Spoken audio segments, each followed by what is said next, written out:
3, 2, 1, 0.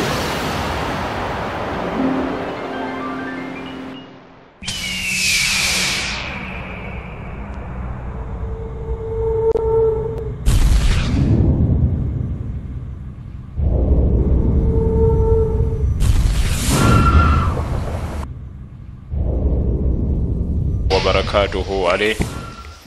أما بعد، السلام عليكم ورحمة الله وبركاته.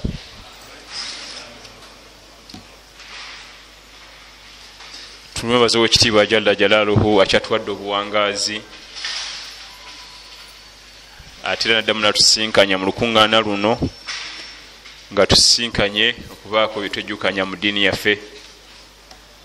Tumusaba Jalla Jalaaluhu atugase n'ebyo byetwejjukanya mu ddiini yaffe era nga birabikira mu kussa mu nkola.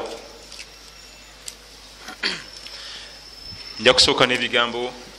by'omumanyi ayitibwa Ibn Qayyim al-Jawzi rahmatullahi alayhi rahmatan wasi'a. Bw'owulira Ibn Qayyim al-Jawzi rahmatullahi alayhi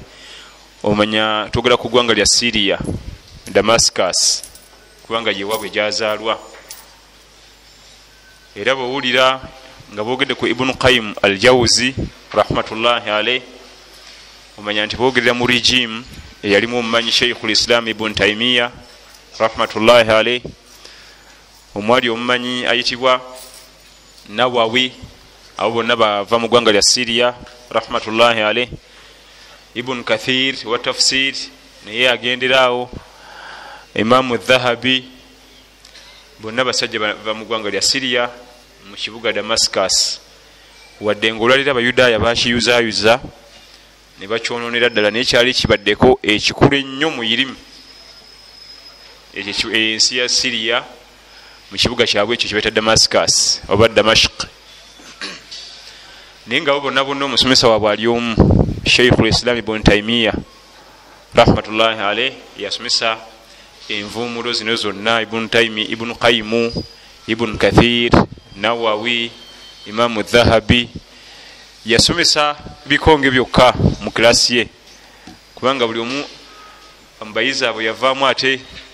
essomero eddala eddene n'okuwandikira umma eno ebitabo. Myaka gyalo mu kyasa ky'omusanvu abo mwe baali bonna bali mu kyasa kimu, al-qarn as-sabi',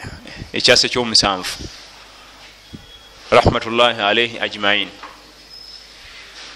Agamba ki omukulu ono Ibn Qayyim al-Jawzi rahmatullahi alayhi? Agamba nti laysa min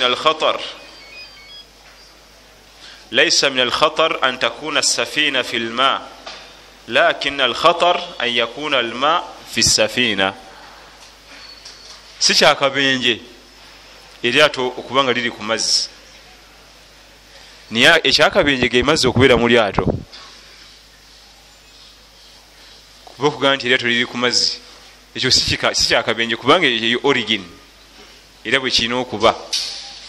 Naye wootegereranga nti obudde bugenda kudda ku bunnaabwo kasita kijja nga ate amazzi ge gali mu lyato, nino alina kye yali ategeeza wano. Naga nti mu byali ategeeza mu kigambo ekyo, mu mboozi eyo gyayogedde, wujudu lmumin fi dunya laisa mushkila walakin almushkila an takuna dunya fi qalbi lmumin. Gwe omukkiriza okuba nga oli ku duniya kikina kabenje. Gwe omukkiriza okuba nga oli ku duniya kuno ogitambulirako, ekyo tekina buzibu. Obuzibu bwe bujjira ye duniya okubeera mu mutima, awo ge mazzi okubeera mu lyato, kubanga kifa kitegeeza ligenda kukka, ligenda kusinkinga, emmali yonna, abantu bonna bafe. Kati obuzibu bwe buli gwe omukkiriza okuba nga oli mu duniya muno ogitambuliramu, si kyakabenje, wabula ekyakabenje kiriwa ye duniya okuba mu mutima, kubanga ojja kukola buli kisoboka kyonna okugifuna, oba kituufu oba si kituufu. Era wali obawuliddeko nti sente bwe zigaana mu mateeka amatuufu eza halali ne zigaana nga tuziyigga mu ga haramu, tugezeza kukola obuntubula tuzinonye makuba matuufu ziganye kati tuzikolere ki ngomanya nti eduniya ye mulimu yesi yagirimu wabula jo ye mulimu mutima kubanga eduniya bwekuyingira mu mutima n'amateeka ga Allah ne bagakusomera togalaba tulifena tusaba Allah tabaraka wa taala tuteke mu abo abali mu duniya eno so se duniya okutubeera mu mutima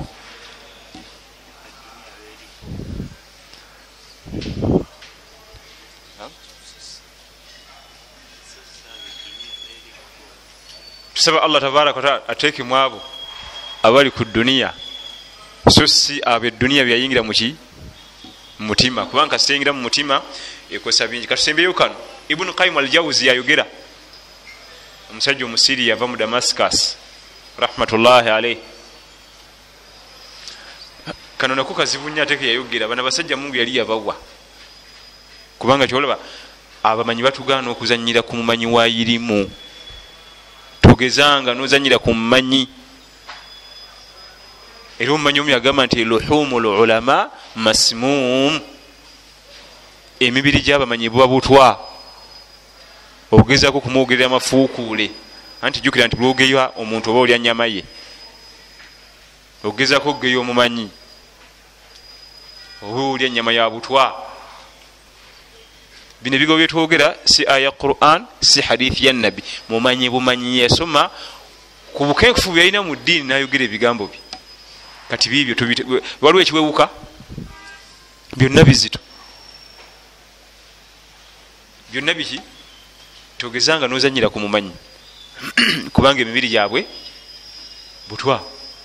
luhumul ulama masmum gijjudde butwa bwereere bwogezako okumwogerera amafuukuuli okumugeya omupaatikako ebigambo manya nti oli kuzanyira ku nnyama ya butwa gwe oli ku musito gw'ennyama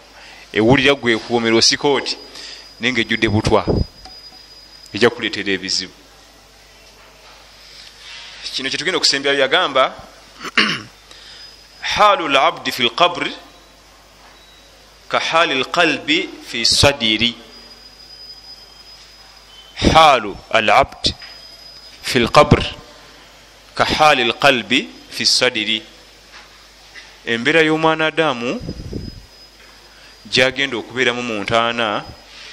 yembeera y'omutima gwe oguli mu kifuba kye ng'akyali mulamu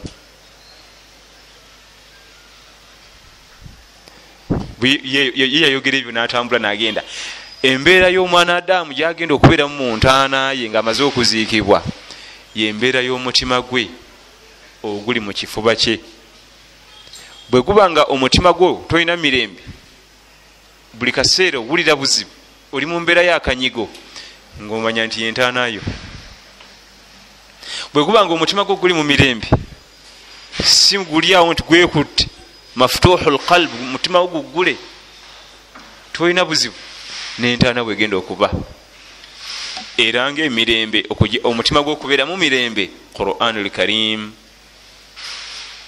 ahadithi z'owekitiibwa nabiyuna Muhammad sallallahu alaihi wasallama kutegeera halal kutegeera haram wewokka omutima gwe ogenda okufunira emirembe ffe tukimanyi nti emirembe sente waman a'rada an dhikri fa inna lahu ma'ishatan danka kasitono omuntu yenna anava ku Quran agenda kuwangala obulamu nga bugumu buka super tough kyavudde agamba omumanyi ono Ibn Qayyim al-Jawzi rahmatullahi alayhi nti embeera y'omutima gwo mu kifuba kyo wano wooli ku nsi ne bode yo oba gwe kennyini bwogenda okubeera mu ntaana omutima bwe gwa guli mu kanyigo anti kiba kitegeeza ebya Allah wabivaako okola haramu ne bode nawe kennyini mu ntaana ojja kuba mu kanyigo ate omutima bwe guba nga gulina emirembe kubanga emirembe giri mu kugondera Allah tabaraka wa taala innama saada fi taati llahi tabaraka wa taala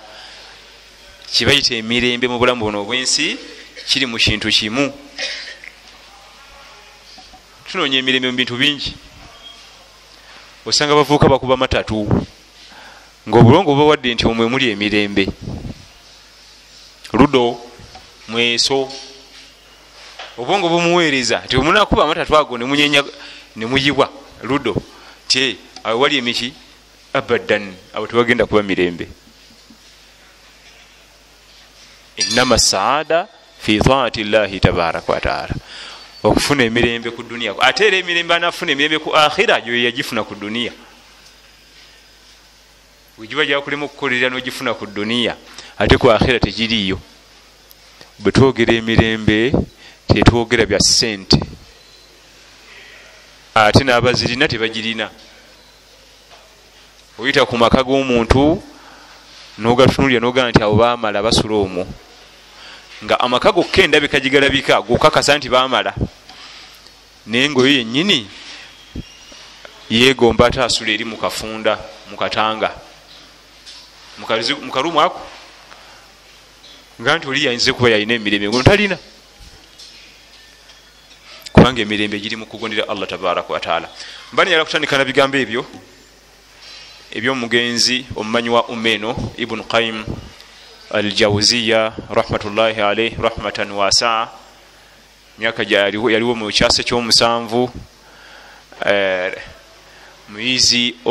ye omu ku bayizi abakulu ennyo abasobesebwa omumanyi ayitibwa Sheikhul Islam Ibn Taymiya. Ye senior student we eyamusomako ebbanga eddene, era tiyamuvanga ku lusegere, era ne mumakomera babatwalanga bonna. Ibn Taymiya yasomesa omwami ono nakuguka bwatyo, ate naye nawandikira Umeno ebitabo nakati bikyagasa.